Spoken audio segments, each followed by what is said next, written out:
হচ্ছে ট্রাইকেল পজিশন, 2 নম্বর হচ্ছে apex bit, 3 নম্বর হচ্ছে কার্কাসনে ডাইমেনশন দেখতে হবে। ডাইমেনশনের মধ্যে ফার্স্ট দেখতে হবে যে অ্যান্টিপোস্টার ডায়ামিটার আর টাম্পাস ডায়ামিটার। তো যখন অ্যান্টিপোস্টার ডায়ামিটার দেখবো, অ্যান্টিপোস্টার এই ডায়ামিটার, তাহলে আমাকে দুটো কার্ডবোর্ড নিতে হবে। দুটো কার্ডবোর্ড এখানে রাখবো, দুটো কার্ডবোর্ড বা দুটো খাতা নিয়ে আমাকে এই যে ডিস্টেন্স, দুটো কার্ডবোর্ড এই ডিস্টেন্সটা আমাকে মাপতে হবে, ঠিক আছে? এই ডিস্টেন্সটা মাপতে হবে, ঠিক আছে? আচ্ছা, এটা হলো অ্যান্টিপোস্টার ডায়ামিটার। টাম্পাস ডায়ামিটার ক্ষেত্রে সেম, দুপাশে দুটো কার্ডবোর্ড রাখবো। দেন এই সামনে যে ডিস্টেন্সটা, এই ডিস্টেন্সটা আমাকে ফিতা দিয়ে মাপতে হবে, ঠিক আছে? দুটো ডায়ামিটার হয়ে গেল। তারপরে চেস্ট এক্সপানশন, সময় কি করবো না, ফিতে নিয়ে আসতে হবে। ফিতে নিয়ে আসতে নিপিলের অ্যারাউন্ডে হচ্ছে তো ফিতেটাকে বাঁধতে হবে। ফিতেটাকে বাঁধার পর দেন ফিতেটা একবার ইন্সপিরেশনে একবার এক্সপিরেশনে আমাকে দেখতে হবে।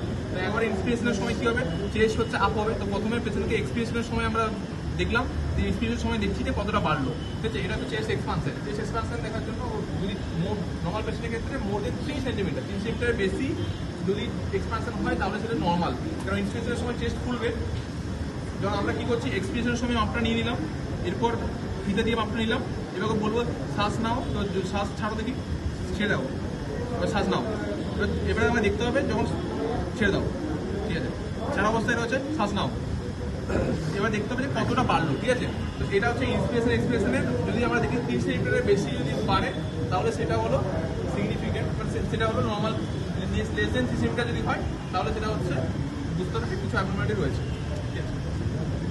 আচ্ছা, এর কিছু অ্যাবনর্মালিটি মানে চেস্ট এক্সপ্রেশন করতে পারছে না, মানে কি হতে পারে, নর্মাল ইনফিউশন হতে পারে, নর্মাল একটা কনসেন্ট ইনফেকশন থাকতে হতে পারে। তো যেখানে চেস্ট এক্সপ্রেশন করতে পারছে না, জোরে শ্বাস নিতে পারছে না, সেখানে এক্সপানশনটা কমে যাবে, ছোটো হয়ে যাবে। চেস্ট এক্সপানশনের পর নেক্সট হচ্ছে পেশেন্টের দুপাশের হেমিথোরাক্সের ডায়ামিটার নিতে হবে। সেই দুটো পাশের হেমিথোরাক্সের ডায়ামিটার সেম ফিতে বসাবো, অ্যারাউন্ড দ্য নিপিল বরাবর আমি দুটো ফিতে জায়গায় মাপ নেবো, নিয়ে দেখতে হবে যে এ পাশের হেমিথোরাক্স আর ওই সাইডের হেমিথোরাক্স এই দুটো হচ্ছে সেম ডিস্টেন্স আছে কিনা। কেননা আমরা দেখি যে যদি ইনফিউশন থাকে, প্রোলেভিশন থাকে, তাহলে সেটা অনেক সেটা বড় হয়ে যায়।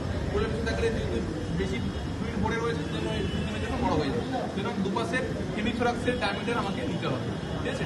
আচ্ছা, এরপর আসছে রেসপিরেটরি মুভমেন্ট। রেসপিরেটরি মুভমেন্ট দেখার জন্য অ্যান্টেরিয়র অ্যাসপেক্ট দেখতে হবে আর লোয়ার অ্যাসপেক্ট দেখতে হবে। অ্যান্টেরিয়র অ্যাসপেক্টের আপার অ্যান্টেরিয়র, লোয়ার অ্যান্টেরিয়র, ঠিক আছে? আর পিছন দিকে সেম পোস্টার হচ্ছে আপার ব্যাক আর লোয়ার ব্যাক, এই দুটো দেখতে হবে। তো এরপর দেখার জন্য কি নিয়ম না, দুটো হাত দিয়ে দেখতে হবে। পিছিয়ে যাবো,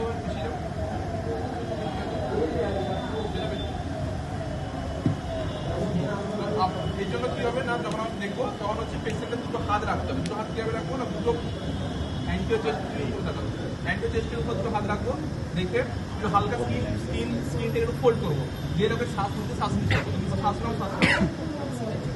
নাও, তো আমাকে দেখতে হবে যে কতটা এক্সপ্যান্ড করছে কিনা। মানে আমি স্কিন ফোল্ডটা নিলাম, সেই ফোল্ডটা যখন এক্সপিরিয়েন্সের সময় চেস্টটা বাড়বে, চেস্টটা মুভমেন্ট হচ্ছে কিনা। নর্মালি আমরা জানি যে উপরের দিকের পার্টগুলোতে কী ধরনের মুভমেন্ট হয়, পাম্প হ্যান্ডেল, উপর দিকে একটা পাম্প হ্যান্ডেল হয়, নিচের দিকে হচ্ছে বাকেট হ্যান্ডেল, ঠিক আছে? তো তাহলে উপরে যে রিপগুলো আছে সেগুলো হচ্ছে পাম্পিং এর মতো করে, আর বাকেট হ্যান্ডেল হলো উপর আপ ডাউন করে, ঠিক আছে? সুতরাং এটা দেখতে হবে আপার অ্যান্টেরিয়র, লোয়ার অ্যান্টেরিয়র ক্ষেত্রে আমাকে এভাবে গিফট দিতে হবে, এই রিপ স্কেচের এভাবে গিফট নেবো, ঠিক আছে? উপরে রাখবো, এভাবে হাত দুটো রাখবো, আর যখন আমি এখানে নেবো তখন হচ্ছে রিপটা এভাবে নিতে হবে, ঠিক আছে? নেওয়ার পর এখানে সব স্কিন করে নেবো, দেন জোরে শ্বাস ছাড়তে বলবো, নিতে বলবো, শ্বাস নাও ছাড়ো, নাও, ঠিক আছে? আমার মুভমেন্ট করতে হবে দুটো হাতের সাথে।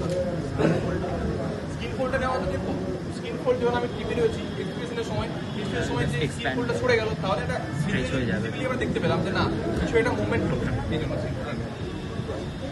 আচ্ছা, স্কিন ফোল্ড এটা দুটোতে নিতে হবে। এরপর ব্যাক সাইডে করার জন্য ব্যাক সাইডেও সেম আমরা এভাবে হাতে রাখবো, ঠিক আছে? ব্যাক সাইডে রাখা যখন রাখবো তখন হাতটা সামনের দিকে অ্যাপেক্সের জায়গাতে দু হাতটাকে এভাবে রাখবো। এরপর পেশেন্টকে আমরা শ্বাস নিতে বলবো।